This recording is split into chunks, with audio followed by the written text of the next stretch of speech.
1120 Ralph David Abernathy Boulevard, or call your order in at 404-758-2881. Do you miss your mama's cooking? Then come on down to Q Time, an Urban Passport member. The Cuvée Group is a Florida-based marketing and training consulting firm. We help YT Productions.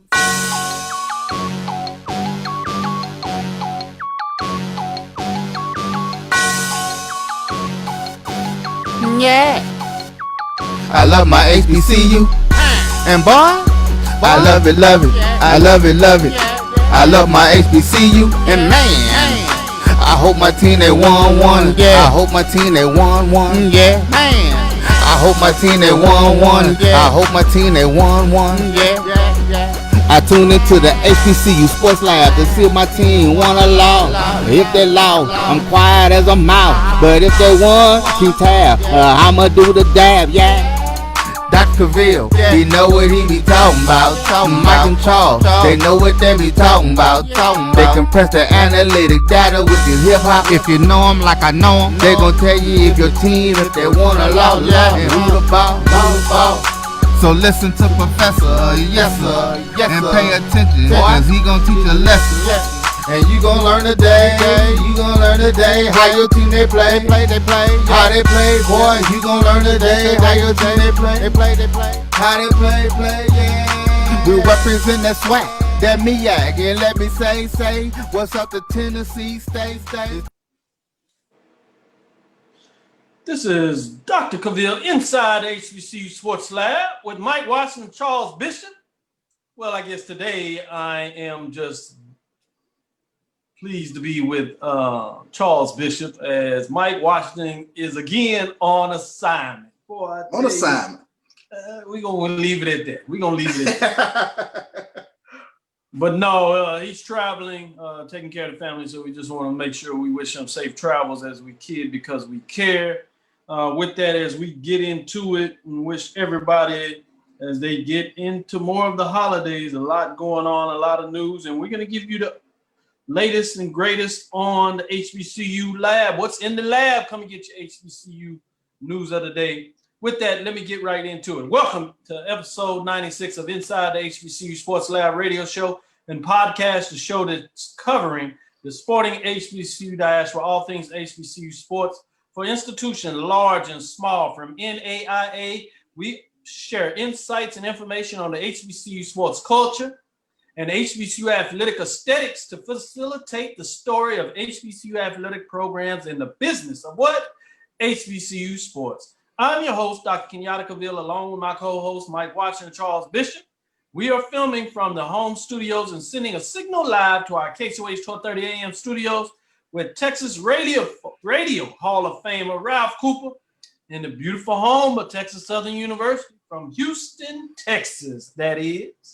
Today's episode of Inside the HBCU Sports Lab is sponsored by THG Agency LL.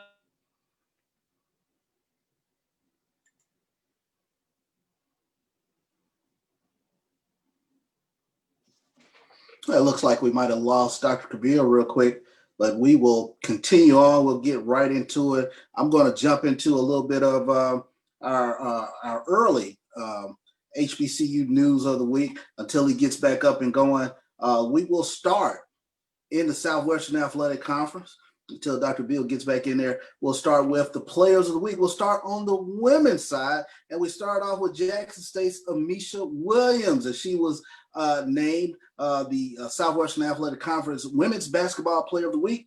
Williams, a Gulfport, Mississippi native, she finished her career high with 28 points, 14 rebounds in the Lady Tigers non-conference win over Nicholls State as they beat Nicholls State 75-60. The senior center also tallied her second double-double of the season. Other notable performances in the SWAC, and I appreciate Andrew Roberts for getting this information out on Tuesdays before a show. So shout out to Andrew Roberts in the SWAC office.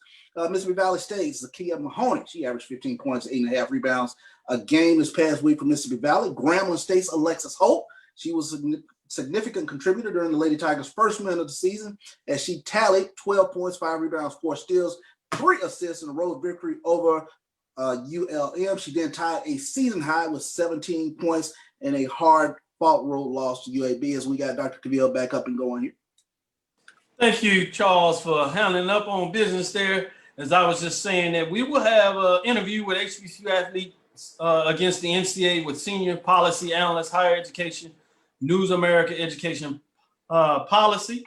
Dr. Monique, as they say it in the Yoruba natural language, Ositelu, will be with us as we give an update. And so hopefully you enjoy some insights. I know a lot of people probably heard about the Ncaa news, and Charles just dropped some HBCU news on that. Let me give a shout out, and then I'm gonna bring it back to Charles to give us some more updated news of the week. We have Ricky Burton, Frankie Nelson checking us in, Chuck Hunt from Monroe, Louisiana, bringing us into some of the great work. We have Reggie Howe. Good afternoon, family. Yes, indeed. CIAA in the house. No Tough doubt. news, CIAA, but certainly understand that it was in a lot of ways necessary, continuing to lead the way as they were out front on a lot of things as it deals with COVID-19 and the pandemic in sports. Lawrence White, PVAM, talking about PV Nation, hashtag Dallas, checking in from Oak Cliff. Let's get it on. Yes, indeed. Franklin Nelson, hi, Doc. Hi, Charles. Yes, sir. A lot of good information. And Dwight Moore says, good evening, gents. Didn't get my day crossed up today. That's right. We got you in here. You ready to go. We're going to let that slide last week, but I know you wouldn't check it out anyway, so we appreciate the love. Mr. Moore. Chuck Hunt says, Deion Sanders' son, Shiloh, is transferring from the University of South Carolina after Will Munchamp's termination. We believe that might be the case. I'm not sure if it's official yet, but every indication would make sense, a red flag that that's happening. We might get in a little bit about that, but thanks for the news as you stay on top of it. Jason Joseph, Don Johnson, John Jenkins, Glenn Green is checking us out. Anthony Johnson doing his thing. George Prince, good evening, Sports Lab. Time for the weekly lecture. Yes, K. Johnson, you are in the house. A.D. Drew says, I thought finals were over. I guess it's time for another lecture. Yes, never quite over. We don't give it to you every week. Finals over, but you know, we got them little winter mini break where you can boost up your GPA or at least get more credits towards graduation. So no doubt, we're going to give you a little mini semester. We call it a winning semester over there at Texas Southern University. You had those, because you know, we're going to find a way to give you much love. Quentin Henry, Tony Daniels, Roy Mitchell Evans is checking us out in terms of all what's going on. Can you imagine how dope it is going to be in 5 years after FAMU and Bethune-Cookman have been in the SWAC for some time? Can't wait, Rally Nations, the 100.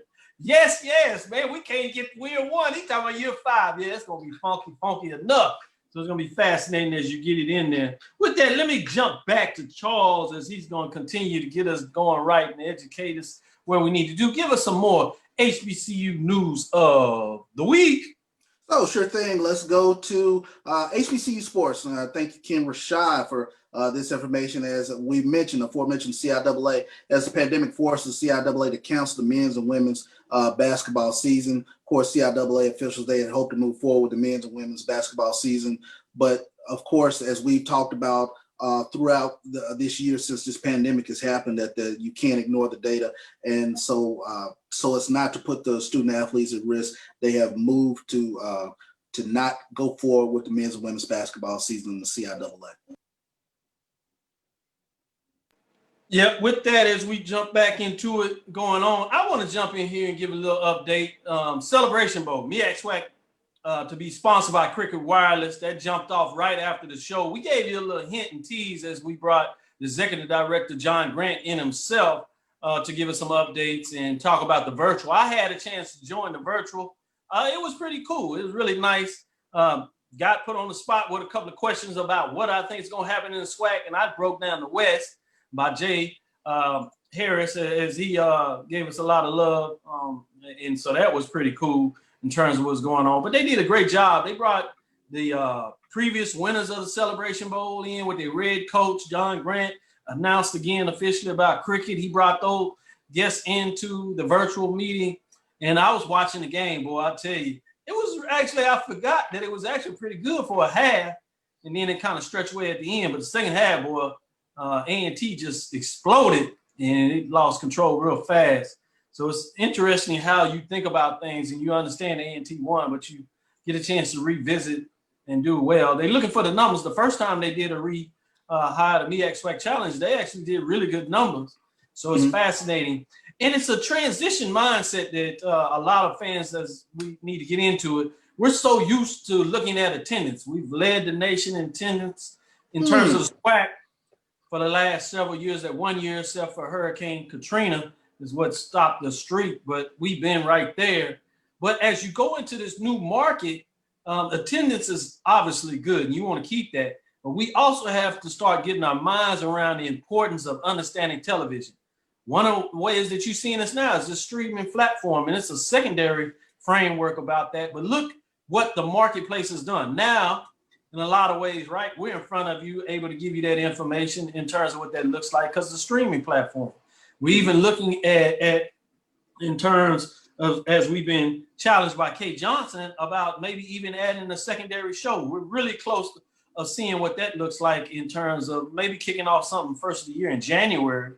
But my point is we're going to have to find a way to make sure that we also are supporting the SWAC in terms of not just butts in the seats, but turning on the television dial. When you can't make it to the game, make sure you turn it on. And if that means turning things on, even when you're around the house or something like that, all that stuff counts in different ways in terms of them being able to measure the value of the SWAC.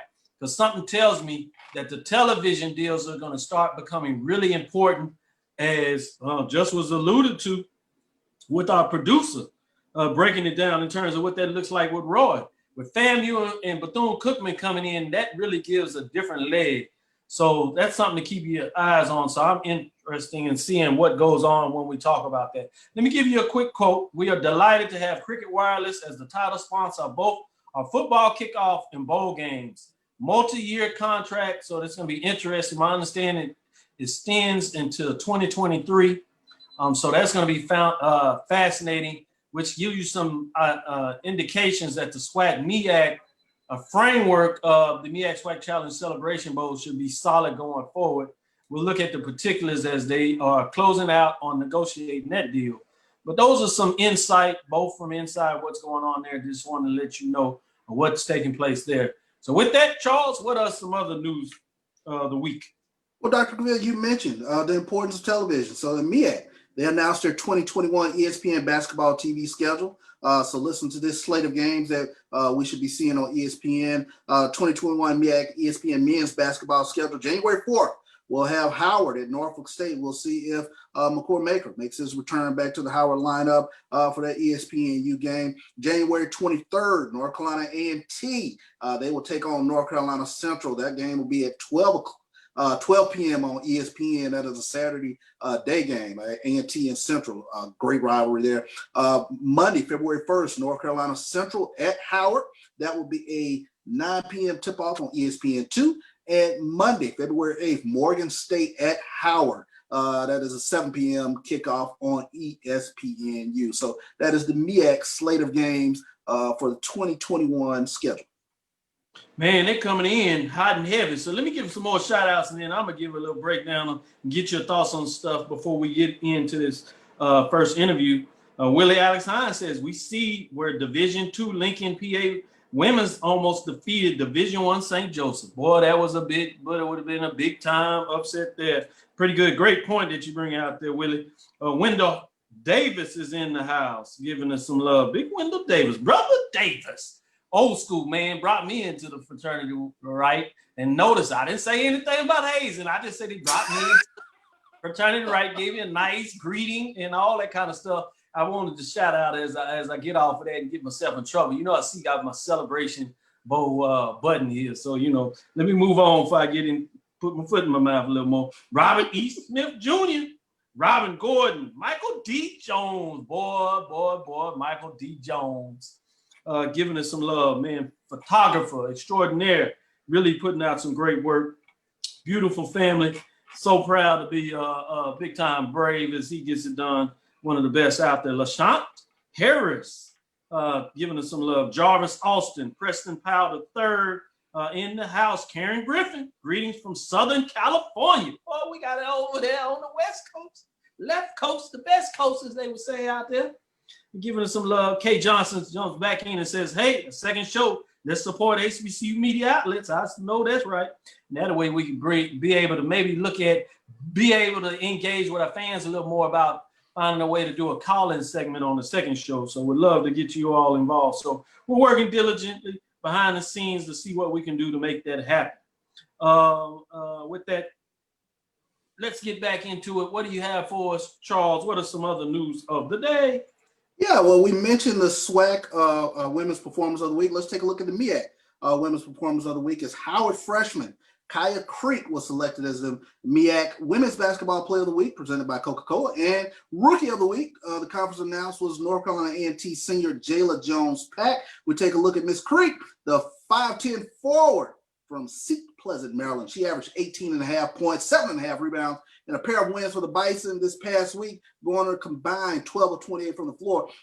Huge in the comeback win over LaSalle. Creek recorded her first double-double, 14 points, 10 rebounds before dropping 23 points, hitting 5 three-pointers as the Bison came back again to get a win over George Washington. Jones-Pack, the 6'3" senior from Amityville, New York, the Amityville Terror, was a defensive force for the Aggies in their season opener against UNC Greensburg, as she blocked a game-high 6 shots and recorded 3 steals. Of her 4 rebounds, 3 came on the defensive end. So those were the women's performers of the week in the MEAC, Dr. Cavil. No doubt about it. Let's go ahead as we get prepared to bring on our guests. As we do that, I want to tease you a little bit. You saw that the MEAC updated the football schedule. So maybe we get a chance to see what your thoughts are on that. But to no further ado, let's bring in our guest here and see if we can get some more information about what is taking place in the industry as it in regards to HBCU.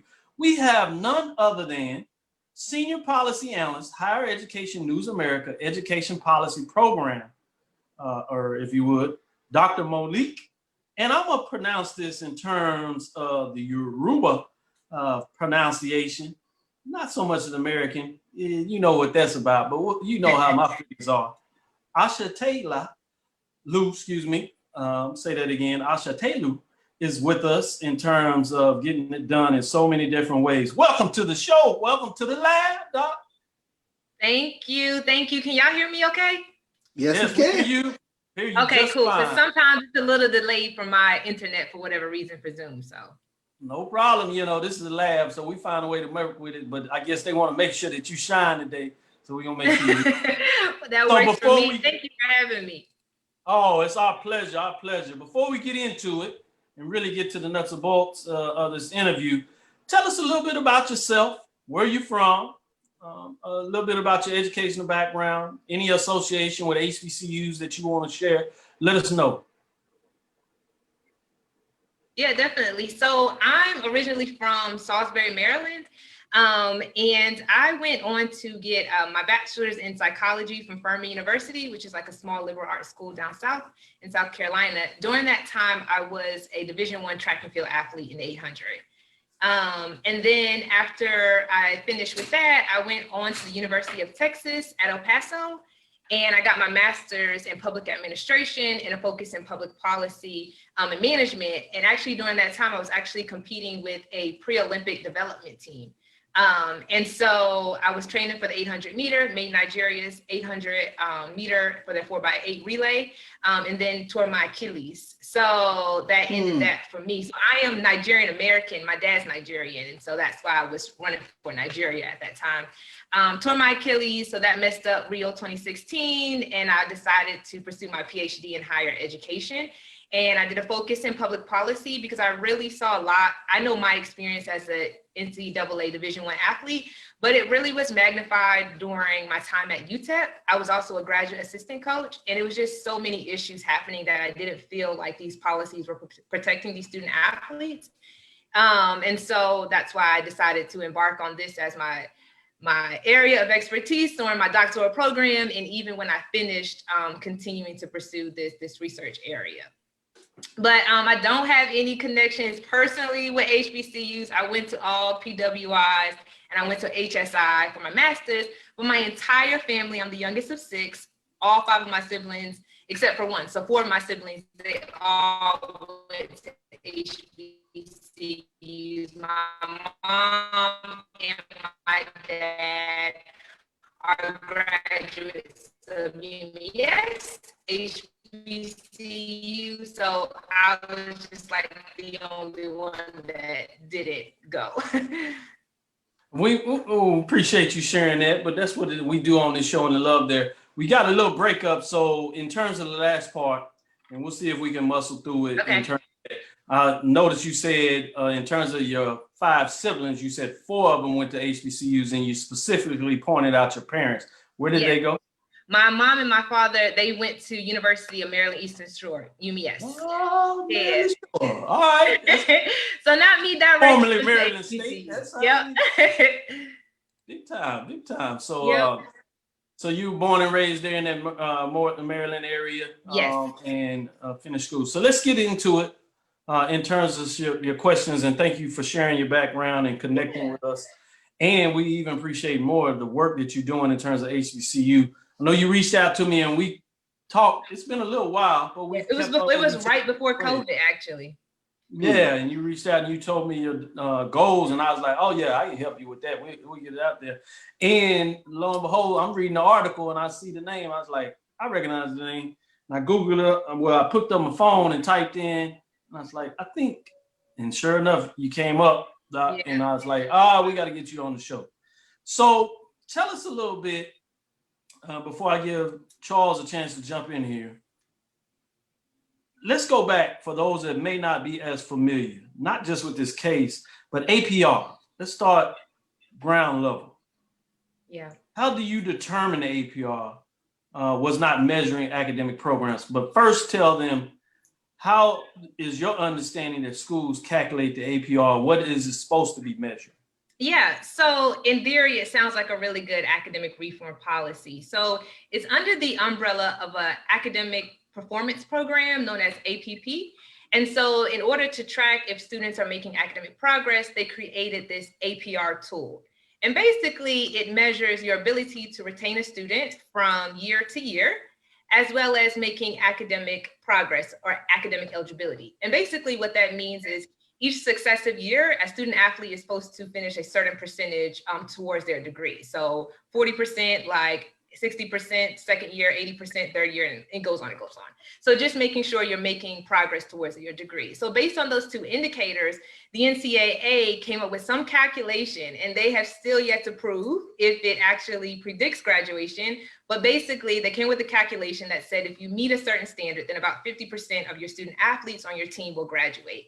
And if you're not graduating 50% of your student athletes, then they said you should be penalized. And so what those penalties look like is if you don't meet their standard based on your points that you get for retaining your student and making academic progress, you get points. And they gave you a standard of 930, which they equate to being 50% graduation. So if you don't meet 930, NCAA said you get penalties. And these penalties look like shorter competition season. You get cuts in your practice time. You don't get to have a postseason, even to the point of cutting some scholarships, right? And so they assume that if we take away your responsibilities from your athletic commitments, then you will redirect your time and efforts towards your academics, and then you should improve. So that's kind of what it is in theory.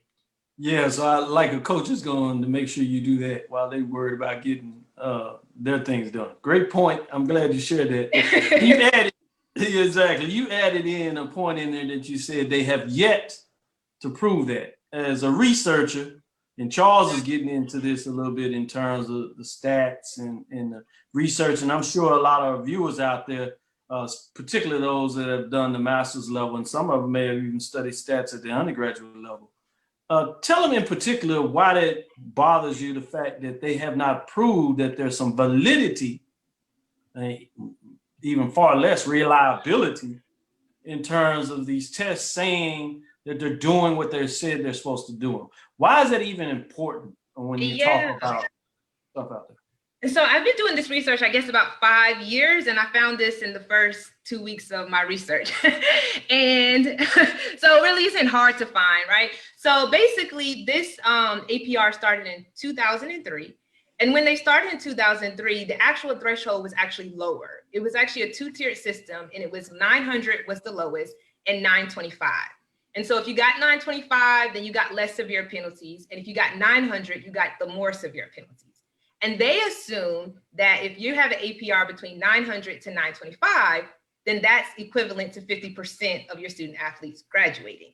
And so that went on from 2003 to about 2015. So almost 10 years. And then 10 years later, they're like, oh, we reevaluated. It's not really 900 to 925. It's actually 930. But they still don't even know if it's really 930. So it's super arbitrary. And so they've always known that HBCUs would have challenges in meeting APR. They stated like it's in articles, like empirical articles where the NCAA has actually stated it, where their researchers are the ones publishing the article. They knew HBCUs would have issues. And so when they increased the APR score, I think it was like 2015, they gave HBCUs a grace period where they were still at the lower standard. And then in 2016, then they were supposed to meet the 930 with everyone else where they are today. I'm sorry, Charles, to follow in here, but I'm like freaking me out. It's phenomenal. I mean, to hear it. So you telling me that they jump in there with this and they don't even know they raised it up. Did they like give HBCUs anything to help them raise to 930 when they knew it was going to be an issue? And they said, oh, well, we're going to make it 930 and we expect you to get there. Absolutely not. So like I said, in 2000, when they came together and they were making this metric, the board said HBCUs would have a difficult time reaching this metric. They said that in the early 2000s. They still implemented in 2003 and didn't implement any support system.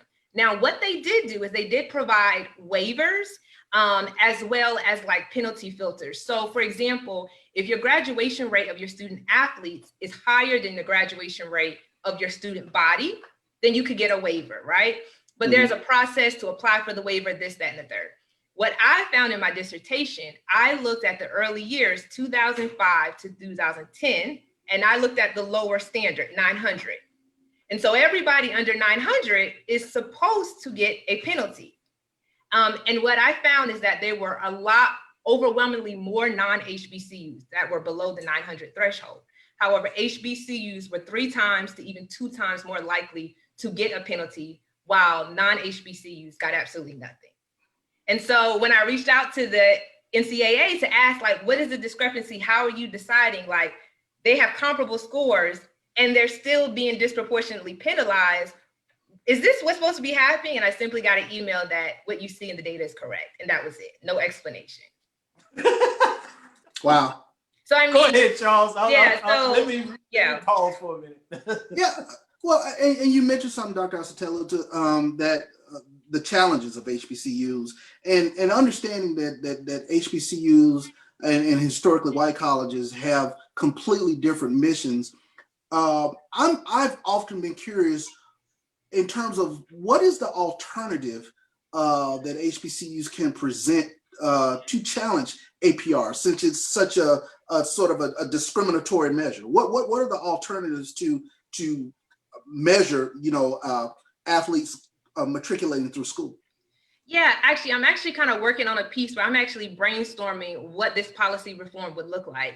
But I guess on a high level, what I'm thinking through, especially what HBCUs can do in considering the historical purpose of HBCUs and how they outserve Black students way better than PWIs do. But on a high level, APR looks at the previous 4 years. So if I'm a freshman coming in and guys from the 4 years before didn't make the APR cut score, I am penalized. Mm-hmm. Although the past 4 years, I've been in high school, I've been a kid. So it's not real time. So they need to actually come up with a metric that's in real time to actually make it more rehabilitative than punitive. It's kind of like the whole concept around, not to be insensitive, but around the crack pandemic, right? It was criminalized, right? Marijuana, criminalized, right? And not until opioid boom hit white America, and now is drug abuse is not it's considered a disease. It's not a criminal thing. So it's not until it reaches the white America or everyone else that it becomes an issue. And so I said all that to say that I forget where I was going, to be honest with you, but I think I forget where I was going somewhere, but basically the point is the metric needs to be in real time. It needs to actually consider resources of the institution as well as being race conscious. And for me to have seen that even non-HBCUs and HBCUs with comparable scores, non-HBCUs were given penalties at disproportionate rates, that's a racial issue that like goes beyond, and they couldn't even tell me, or maybe they didn't want to tell me why. As far as the resources are concerned, I did a historical analysis from the, late 1800s of tracking Black colleges and athletics. And we know that collegiate athletics in a Black college has always been underfunded. We know the Second Morrill Act was supposed to actually fund Black institutions. We know that it didn't go. Actually, some of those funds actually went to white institutions to build their football stadiums, right? Mm-hmm. And that was supposed to actually go to educate students at Black colleges. So we already know there's discrepancies in athletic departments and budgets. We also know that HBCUs are in the bottom 15% of athletic departments of all Division I programs. And so there is a discrepancy in resources. And so just one that is mindful, providing those financial support to provide some equality, and also making it more real time to be more corrective. That's where I was going with the whole crack epidemic, is that they were punishing Blacks who were participating in drugs and of that nature. And instead of criminalizing it, they should actually provide rehabilitative support. And I think the same with APR. It shouldn't have been penalties. It should have been actually providing rehabilitative support to provide support to staff as well as to the student athletes. Sure thing. Charles, did you want to jump right back in there, or you want us to go to commercial break and then you can follow up after the break? Sure, we can go to the commercial break and I can follow back up. Sure. This is Dr. Cavil's Inside the HBCU Sports Lab with Mike Washington, Charles Bishop. We're going to ask you to stay with us, Doc. And if you come, stay with us, and then we'll follow up with the closing part of the interview with a couple of questions. Again, this is Dr. Cavil's Inside the HBCU Sports Lab with Mike Washington, Charles Bishop. Charles is in the studio. Mike is on assignment. We're here interviewing, talking about the lawsuit in regards to HBCUs and the Ncaa penalties in terms of APR. And we are talking to none other than Dr. Ositelu.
This is Dr. Cavil inside HBCU Sports Lab with Mike Washington, Charles Bishop. Welcome back as we're doing our interview, as we talked about, with none other than Dr. Monique Ositelu. Yep, that's it. With that, Charles, go ahead and follow up with a question. Well, I did and want to ask, and seeing as how the Ncaa has known for some time that this was APR was going to be an issue, what do you think are going to be the biggest challenges in terms of getting the Ncaa to drop APR? Yeah, I think we're already on the horizon of it, and I don't think it's because of the lawsuit. As much as I'd like to be optimistic, it's because like the whole issue, like I was saying around the crack epidemic, it was centered in Black communities, right? But then when something reaches white communities, white America, things are changing. So what doesn't have any regard to race or social economic status or anything? COVID, the pandemic. It has no respect of race or anything like that. And so actually COVID-19 is having impact on all student athletes, impacting their academics across the board.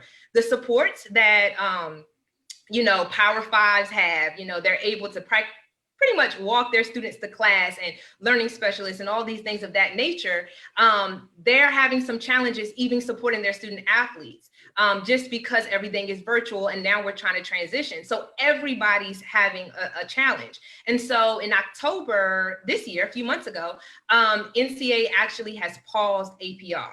So I thought that was interesting. They didn't lower the standard. Right. They didn't add more waivers or different filters to help you avoid getting a penalty. No, they completely paused it. Right. Because they saw, our student athletes are really having challenges. And this standard that we've set is no longer able to translate smoothly into this virtual world. And so when it really affects everyone, then you'll see it changing. And I think because of the pandemic this year, APR doesn't exist, and the next academic year APR won't exist. And so we'll be able to see what life is like without APR, and hopefully this will give them an opportunity to be creative and innovative on how they can actually create an equitable tool across the board, and then they can actually implement something more positive moving forward. Interesting. Doc, I want to follow up and talk a little bit more about the case, and first how you got involved in the case, and then how you see the case framing. And you talked a little about what brought it to existence, but if you can go even a little deeper in terms of what people have read, and some of your quotes in your articles that you talked about, you really specifically hit home on some valid points as you share with us. So again, first tell us how you got involved, and then how do you see the way the lawsuit is shaped? Yeah, so I actually got involved. A reporter from NPR actually emailed me and told me he wanted to talk to me about this issue. Didn't even tell me there was a lawsuit. And then I kind of followed up, and then he was like, there's a lawsuit pending, but keep that between me and you.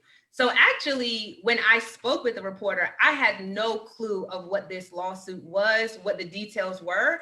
It's just research that I've been doing. And I told the reporter, I feel like I've been hitting my head against a wall, like speaking to no one, because I felt like it was just landing on deaf ears from, all the different research conferences and things of that nature. So it was great. I was glad he wanted to talk to me, and this was becoming an issue on a mainstream platform. It wasn't until the article actually was released that I then saw what the details were of the civil lawsuit. And the lawsuit really, it goes into a lot of the research you've done, Dr. Cavil, with Dr. Cooper. Like, it's not anything new, but now it just has that legal backing of, we know the racial systemic issues within collegiate athletes, within higher education, within NCAA.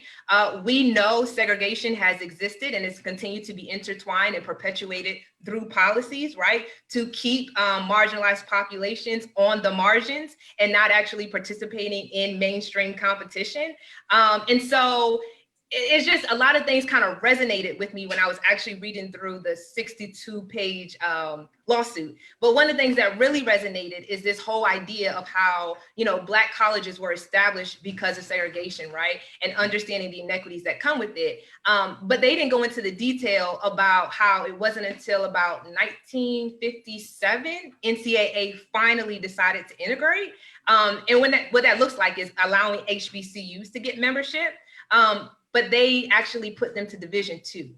They were only allowed to play in Division II. So they started at an inferior status. Not that Division II is less than Division I, but it was never intended to be Division I, never intended to be mainstream. And so all the civil rights laws came through, and you can't keep them down. So that's fine. We'll let you come up. But then you're just going to start seeing these waves of academic policies since 1980s that have perpetually disadvantaged Black students from urban city limits, as well as low income students. And every single thing from Proposition 48, 42 to 16, and now current day academic performance program via APR, you see a consistent trend that these policies are perpetuating institutional racism by saying we want all student athletes to do well academically, but knowing that there are some unintended consequences without the supports to really make it equitable, for it to be an equitable implementation of the policy, then it's not going to be fair. And so I think the lawsuit does a really good job in explaining that, and does a really good job in using it to support their case. Man, Charles, I love our fans. Our fans in the world. Karen Griffin jumps on here and she pulls up the dissertation that you wrote. Oh Lord, it's not one of my best writings ever. Like, and she said, "Hey, y'all want to go get some power? Y'all want to go get some read? Y'all really want to get into this? Here, the dissertation. Go check it out." That's the type of folks we got in the lab. They're not scared to read. They're not scared to get information, and they want to know. And you gave me a little shout out, and I appreciate that, because I just wanted people to know that, no, I'm not the only one saying this. Now people can rest assured, as I told you, it is what it is. Just follow the facts, follow the information, and you'll see it aligning. As you talked about in 1980, late 70s, where you started seeing all these rules.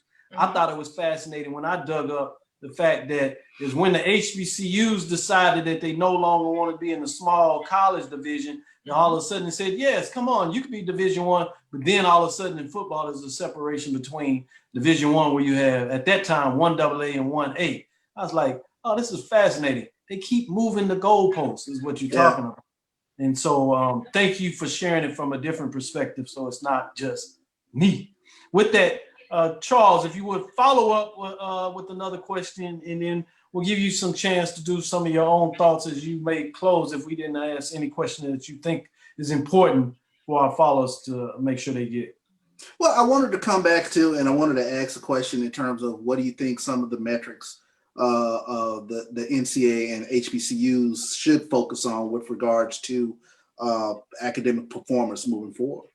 Yeah, I think just in like the whole literature of higher ed, because that's where my background is, focusing on graduation is not key, because you're missing 4 years, if it takes you 4 years, of what happens from the time the student starts to the time they finish. And so I think it's important to focus on metrics that are in real time that you can evaluate semesterly, yearly. So I think retention is really important, making sure you retain the student athlete. Even if it's not the same institution, but making sure you're retaining how are they transferring, right? How are their credits being transferred?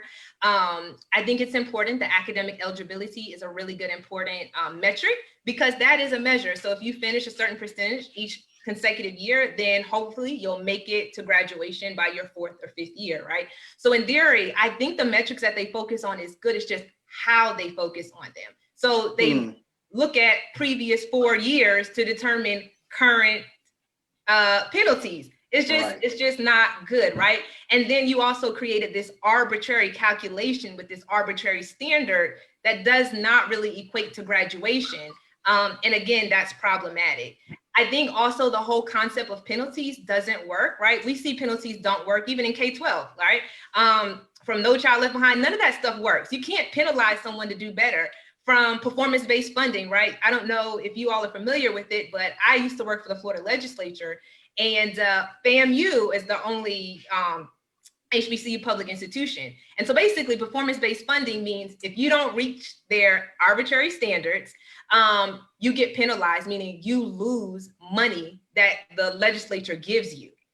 And so FAMU is consistently at the bottom. And it's not because they're not doing well, but when you're coming against UF, Florida State, who have so much money, so much funds, it's really difficult. And then when each year you keep taking money from me, you make it even more difficult for me to educate our students. And so it's the whole same concept. You can't penalize me to do well. And even in my dissertation, penalties are not related to positive graduation rates. It has no relationship at all. So it's not even doing what it was supposed to do, penalizing me so that I can graduate. So do away with the penalty metric and actually provide supports, and whether that's financial supports for students, so they can have, resources and things of that nature, or support to the academic staff that are supporting the student athletes. What is the whole mindset that goes into the penalty metric? I mean, why is that part of I guess I'm trying to ask, why is that a part of the equation in terms of putting a penalty out there to, serve as some barrier of some sort? So I don't have theory to back me. It's just based on reading. But just the institution of our society that we exist in, and one of white supremacy, has always been one of penalizing, right? Mm-hmm. Never trying to really correct and rehabilitate. Penalty, penalize, penalize, penalize. And so even thinking about criminal justice system, I did some work in criminal justice, with my current job. And so the whole concept is, if I penalize you and I put you in a cell, you're going to rehabilitate. That's not going to happen. It never happened. So I would just say it's just a system that we live in, and Yeah, I think you answered. Understood. It's systemic in its nature, and now they have been able to market that thought process. So now politically, it just sounds good that I'm going to be tough on this and that. So I'm gonna be tough on these institutions to get where they need to. I'm gonna be tough on crime. I'm gonna be tough on these individuals. So it's a good marketing ploy to say, hey, you all are good folks, and they're messing with what you're doing. So if we eradicate that or be tough on this, then it's going to help you. And you find out that it doesn't do anything when you really look at the research to support. And unfortunately, we have people that make laws, make policy, as I like to talk about, that really don't make policy and laws based on research. And so that's why, for me, this show is so important, because we're grounding all our dialogue in a thought-provoking, resource-based, at least, framework. Mm-hmm. So with that, Doc, as we start to close, I wanted to give you a chance to add anything that we didn't ask you, or any closing points that you wanted to make before we allow you to go, because we know your time is very busy. Yeah, I think I do just want to say, because I didn't mention this. So it's not that the Ncaa didn't try to help, right? In 2013, they did try to start giving them some grants to be able to support student athletes. But as we know, that kind of came a little bit too late. And those grants haven't really made a big change in APR.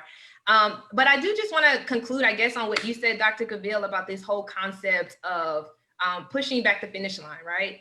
And we know when you push the finish line back, that you were never intended to meet it to begin with. And so I just think this is just fruit of what institutional racism looks like through policies. And I'm really hoping that things will kind of change, and that they'll come up with some better policies moving forward that are more equitable. No problem. I really appreciate you doing your research in this area and getting out there. And then when you get a chance to put a voice to it, that you really did a great job of that. So we thank you for coming on our show and sharing it with our listeners, a different perspective. There's a lot of people going to article and talk about it, but now we have somebody that is not just talking about doing this because legal lawsuit, not to say that the lawsuit is not good, but this is part of the in-depth, bigger issue that you're looking at. And I guess I have my appropriate shirt on today with HBCU and my black fist. So yeah, I kind of got excited about what we were doing today. So appreciate you. Continue to do great work in terms of what you're doing. And so we closing out with Senior Policy Analyst, Higher Education, New America Education Policy Program, Dr. Monique Ositelu, giving us the love and getting it done for us as we want to provide the Yoruba in terms of pronunciation on it, making sure we give the correct framework of what's going on. But continue the great work in terms of what you're doing. And thank you so much. We'll look forward to having you back. As you said, you're writing another article. Let us know when that comes out so we can get a different framework where you continue to go, because I think this is something that we need to follow up on. So thank you for your time. Thank you for having me. Thank you. Bye. With that, let's jump back into it and get back into some of the sporting context of what's going on. And then we'll get a chance for you to maybe chime in a little later about your thoughts on that. But with that being said, any other news or frameworks before we maybe get into some basketball breakdown? I want to see what your thoughts are on any other news before we get into the basketball.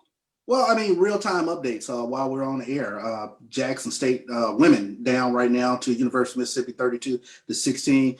Mississippi Valley State's women, they are on top of UL Monroe 30-22 at halftime. And halftime score, Texas Southern men on top of Auburn 40-39. Ooh, say it ain't. So let's get on our boy Jimmy. Jimmy continues to give us this love and give us his little basketball updates. He's supposed to be the basketball guru. We're gonna see about some basketball guru information. Last week we had AD. They do every other week until they get into the season. And that's when I start my poll ranking. So we're going to have some fun in terms of what all this looks like. He gives a top 10. I might pick out a team or two from the bottom 6, but I want to concentrate on this top 5.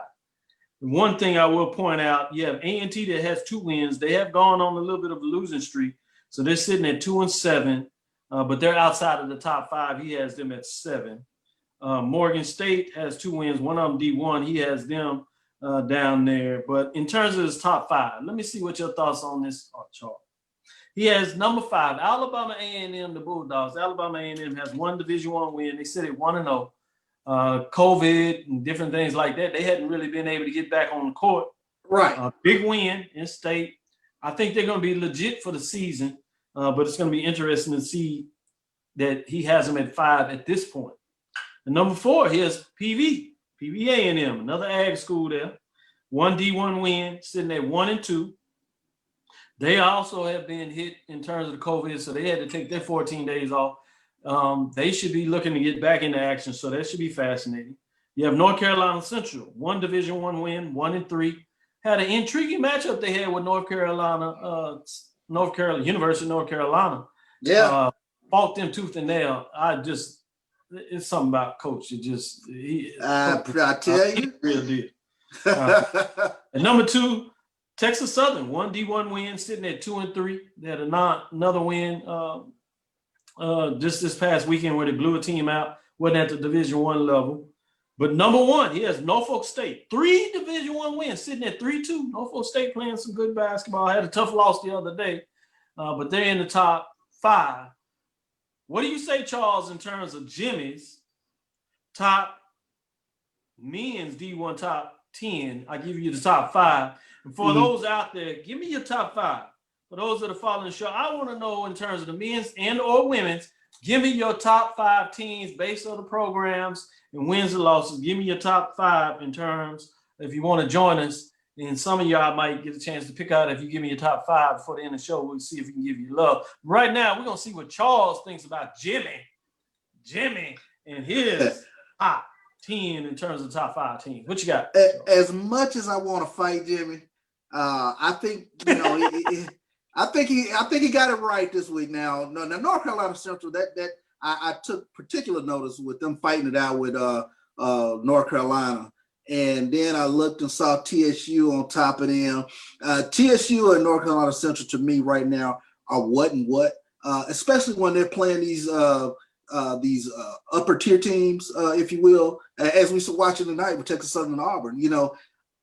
They have the makeup, they have the guard play, and they have the rebound. And a lot of times we see with these matchups that over time we just can't physically hang with them over 2 halves. But North Carolina Central and Texas Southern and Norfolk State, they have the rebounding that can go toe for toe with these teams. So I like seeing that. So as much as I want to fight him, and he's right on top of it with these top 3.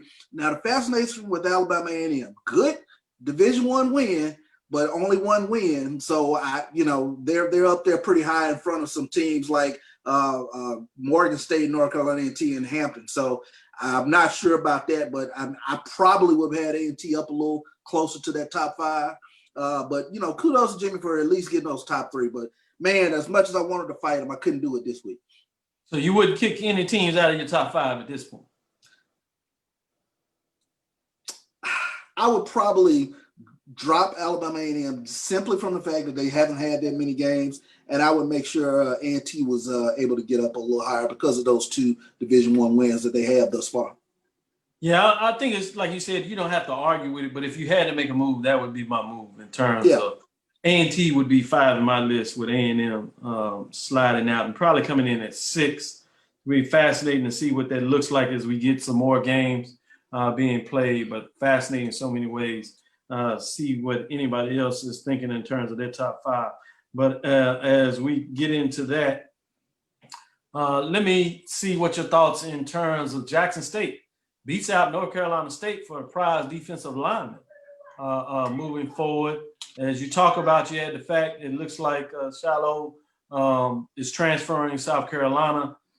Hadn't put the pin on it, but I imagine that he's going to Jackson State.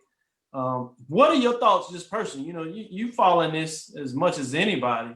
Mhm. Would you have thought you would have had the magnitude of transfers? Obviously, they got to play. They got to suit up. You got to get them in there.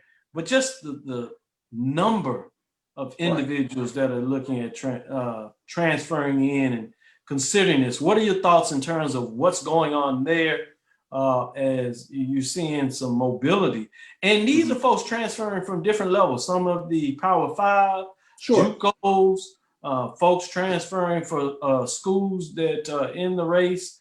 Some of these are 4- and 5-star players before they came out. Some of them are not, just wanting to, misdirection. So it's a big picture mosaic in so many different ways in terms of what this is looking like in terms of how things are moving forward. What are your thoughts on that?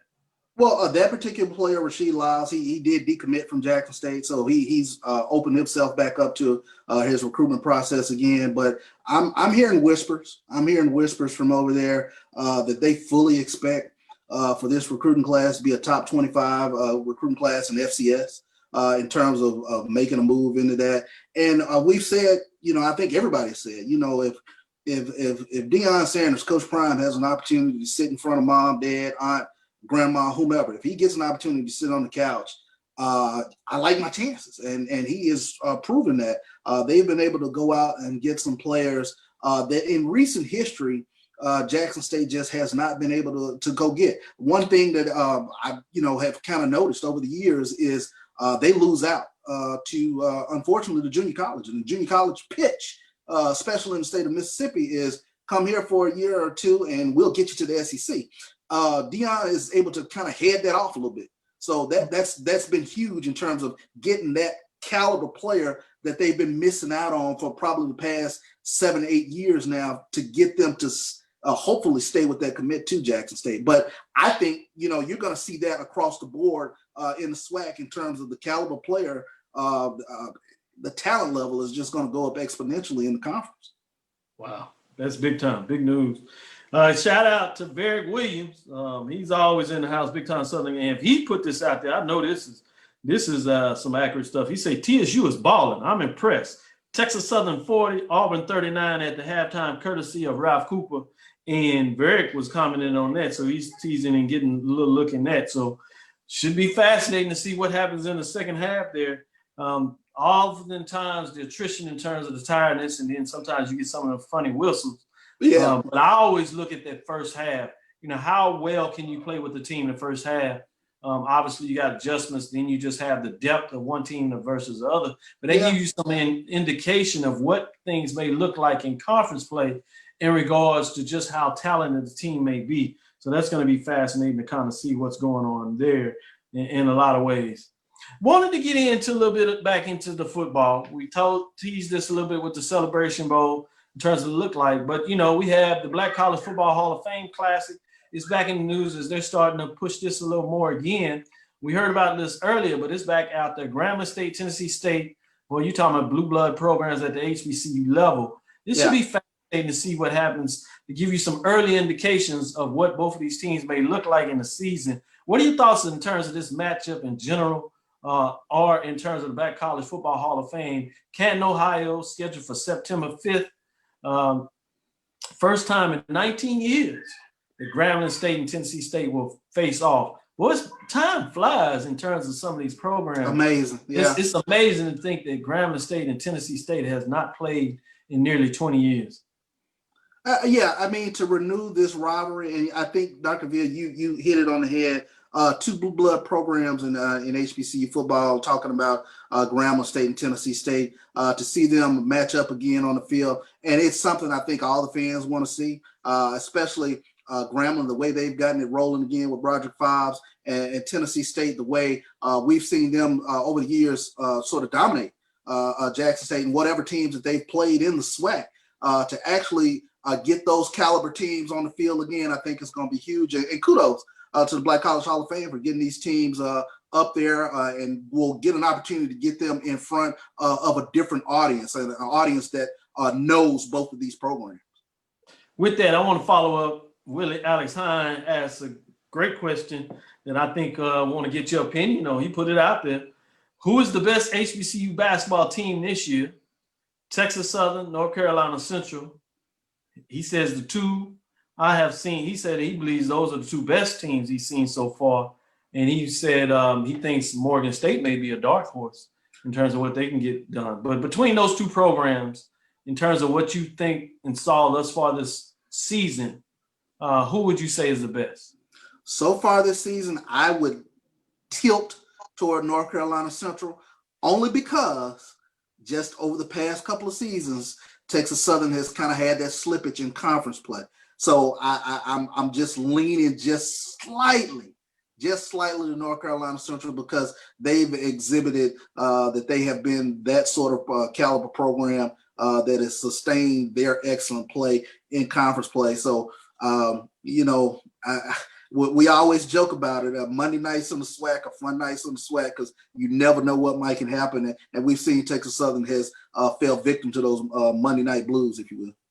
And think about this. Now you're going to be adding some Monday night trips where you're either going west to Texas, getting way out there, the Arkansas Pine Bluff Valley, or you're going to be in the other side where not only you have to worry about getting to Alabama, but now you might just need to go a little further and you're going to head into Florida. New distance, boys. So I wonder, we got the Texas two-step. I wonder what we would call the Florida two. I know, the Florida flip. What's going to happen over there? So exactly. Oh, that's good. That's good. That's good, Charles, on the fly, too. I didn't even line it up. You did well with that. I would like to add on to Hines' question there, Willie's question there. Over the last 10 years, which would you say has the best program? Texas Southern, North Carolina Central. And this is one of those deep questions you could ask historically. These two programs are historically rich. And I'm not saying I'm not saying there's a 3 or 4 other ones. Obviously, Jackson State, Southern, you can put in there to some degree. You probably could, and I'm talking about Division I. I want to make sure do that, because there's some rich programs at the Division II level when you talk about Winston-Salem State, Virginia Union, Albany State in terms of what they've done over the years. Lately, Morehouse, Miles has kind of jumped into some of that conversation. And obviously another one at the Division I level you can't leave out historically is what was Tennessee A&I and now Tennessee State. But if I could put you on the spot and say the last 10 as we start to hit this break, and so I might make that a tease for you, between North Carolina Central and Texas Southern University, what those two programs, put a pin on it, and we'll see if we can get some people to come back and see what your answer is for that. As we come to a close, the show out on the terrestrial side of KCOH 1230 AM, the radio side, we want to thank you for joining us for KCOH with KCOH 1230 AM studios, with the Texas Radio Hall of Famer Ralph Cooper and the beautiful home of Texas Southern University from Houston, Texas. We'll close on out and we'll have a commercial, and right after the commercial break, we'll bring back to close out the show. This is Dr. Cavil with Inside HBCU Sports Lab with Mike Washington and Charles Bishop.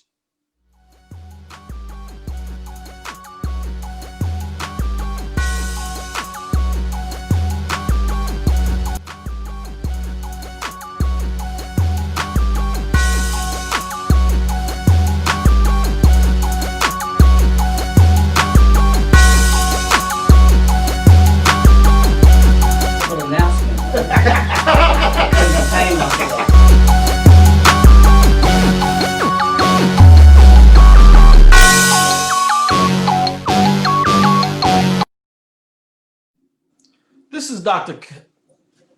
Kenyatta Cavil, Dr. Cavil with Inside the HBCU Sports Lab. I started looking at my Big Ben over there. I started to say Cavil, just to give him a little love. The Big Ben, as we're going to see about moving the Big Ben to the spring. Do we have some love for the spring in terms of the Big Ben? We'll see as things are getting done. With that, as I gave you a little tease, let me reset that up. Over the last 10 years, Texas Southern University, North Carolina Central, Texas Southern out of the SWAC, North Carolina Central out of the MEAC. And remember, that was a clash of the Titans in the opening round game in Dayton a couple of years back. Texas Southern got the best of North Carolina Central in that matchup. Texas Southern had won the regular season and the tournament. North Carolina Central had won the tournament. They have won like 3 out of the last 4 as they went into that. Texas Southern had won 4 out of 5 in terms of the tournament. And so these programs find a way to get it done in a lot of ways. So over the last 10 years, which one has the best program and why? I think over the last 10 years, I would lean towards Texas Southern. Especially you go back to Mike Davis' tenure, Texas Southern, and we affectionately or jokingly kind of call them the Duke of the SWAC. It's either been the regular season or tournament championship. I think North Carolina Central lately, over the past maybe 3-4 years, they have been really kind of dominant in the MEAC in terms of regular season or conference tournament. But Texas Southern, kind of the paradigm shift. We talk about getting those type players in football now. They made that shift probably 10 years ago in terms of getting those transfers, to come back to play at a HBCU and use their remaining eligibility to help Texas Southern. And we've just seen it. It's, rinse and repeat. Had up until, last year or the year before with Prairie View. But it has been Texas Southern, regular season or conference champion. And they've been able to do it over that 10, 12-year period. They've been able to do it pretty much with different coaches. They haven't been able to cut the nets down with Johnny Jones, but he has them right there in the mix. Prairie View is through the monkey wrench and that stuff to be interesting. Southern, it looks like they're back to be at the top of the conference. Jackson State is a couple of players, maybe a shot away, a defensive stop away, but making sure they get into some noise in there. And then you have those teams such as Alabama A&M, new coach at Alcorn State.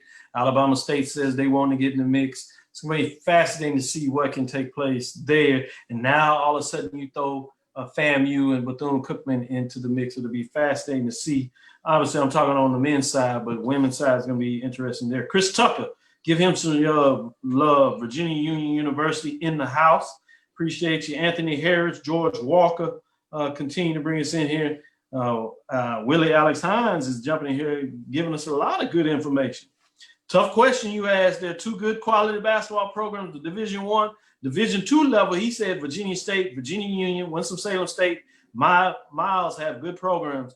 I agree with you. Great programs. Miles, yes. Both of those programs in a lot of ways have great history, especially when you're talking about out of the CIAA country. Hands down, a lot of that. So I appreciate you sharing the love. You show right. And then as of late, can't forget this, Virginia Union on the ladies side has really done some great jobs. Dominant. The coach was able to land a Division I job out of what she did, literally going to a championship game, couple of Elite 8 appearances at the Division II level on the women's side. So Willie Alex Hines is showing out a little bit tonight. In terms I see you, Willie. I see Willie. Give it to the people. Give it to the people. Right. So with that, jump in here, get a little more thoughts on that Talladega in terms of some continuation of the money coming in. So I like to see that. I think I just got off and saw that Bezos'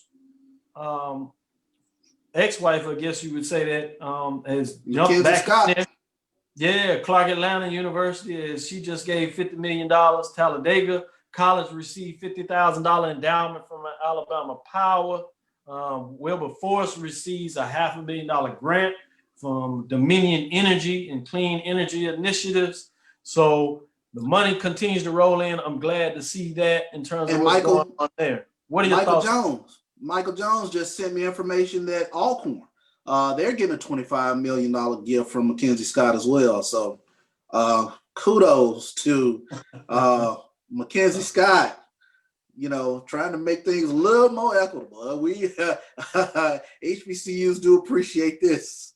Oh, yeah, it's necessary and needed. And the perfect word you said is equity, a little more equitable in a lot of ways.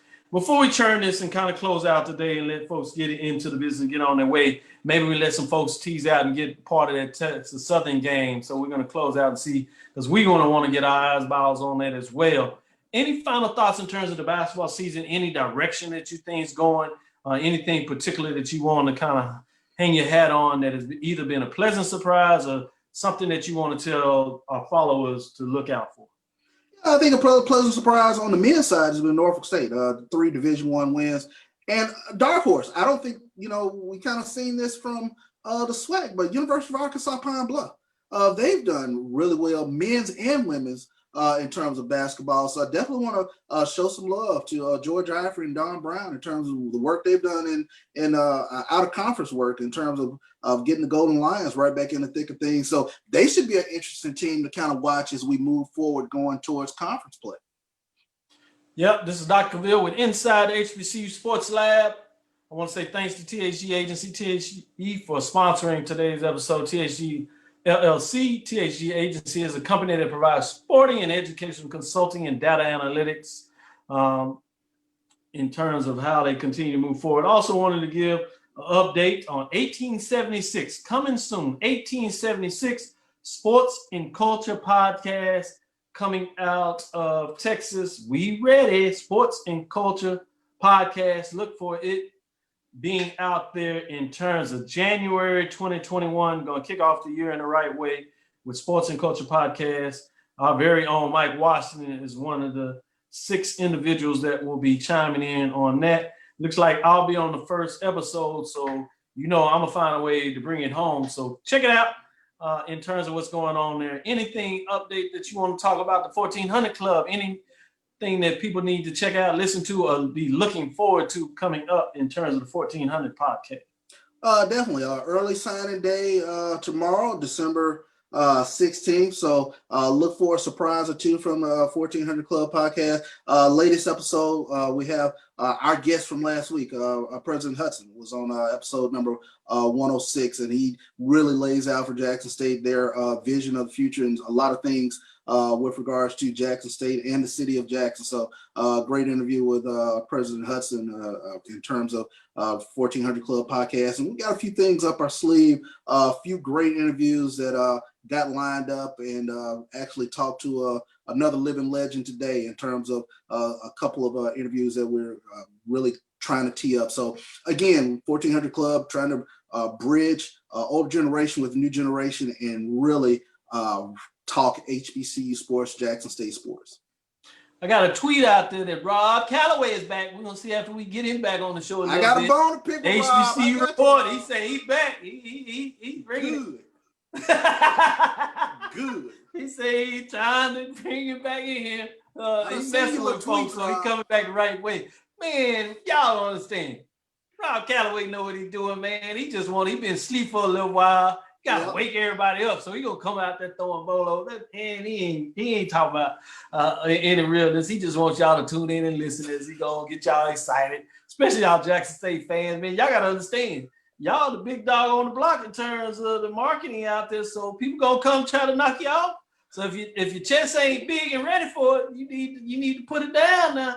You got very much so for it. If you want all this fanfare, you got to be ready for the good and the bad, because it's all coming. And then we got those boys in Florida. I'm going to give a shout out to Roy. It looks like you should be having a good announcement, working on the project in terms of FAMU. You might get some information on their schedule before too long. So be careful. Keep your eyes on that. Something special for the New Year's might be out there with sports rap. And we might do a co-production between Inside the HBCU Sports Lab with Brian and AD. They bring it heavy. Continue to check them out. Wanted to make sure we get some love.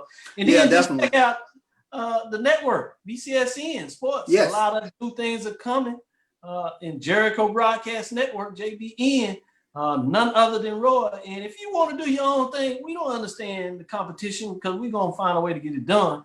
But if you got a project you want to get in, call Roy. He can tell you he's got some great deals over there with the BCSN Network, what they're doing. So you see that we're going to make sure that you can get all types of HBCU news out there. With that, thank you for listening to Inside the HBCU Sports Lab. Make sure you share our podcast with your friends or colleagues.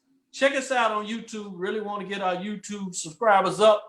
Go to Dr. Cavil's Inside the HBCU Sports Lab on YouTube. Hit us up. Collect on that.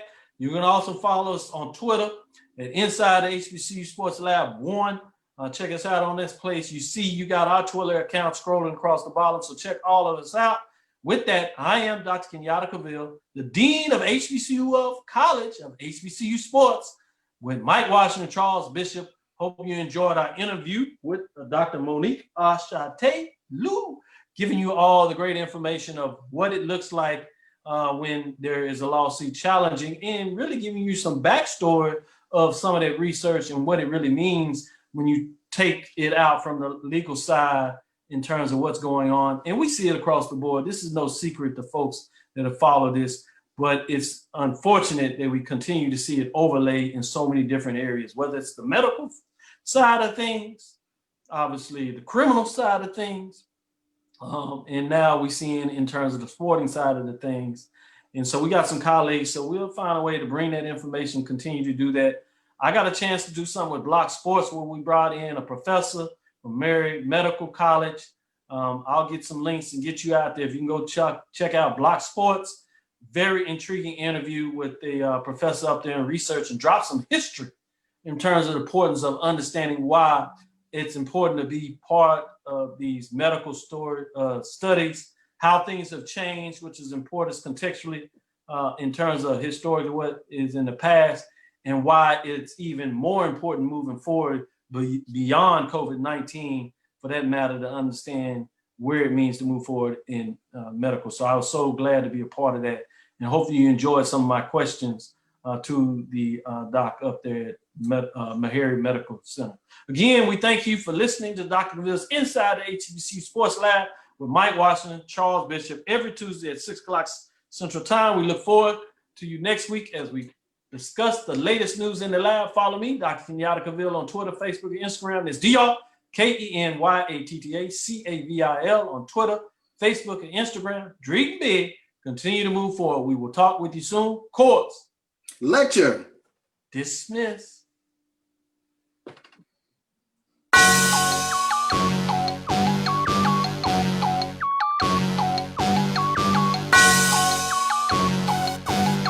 Yeah. I love my HBCU, and boy, I love it, love it. I love it, love it. I love my HBCU, and man, I hope my team they won. Yeah. I hope my team they won. Yeah. Man, I hope my team they won. I hope my team they won. Yeah. I tune into the HBCU Sports Lab to see if my team won or lost. If they lost, I'm quiet as a mouse. But if they won, keep tab. I'ma do the dab, yeah. Dr. Cavil, he know what he be talking about. Mike and Charles, they know what they be talking about. They compress the analytic data with this hip hop. If you know them like I know them, they gon' tell you if your team, if they won or lost, and who the ball. So listen to Professor.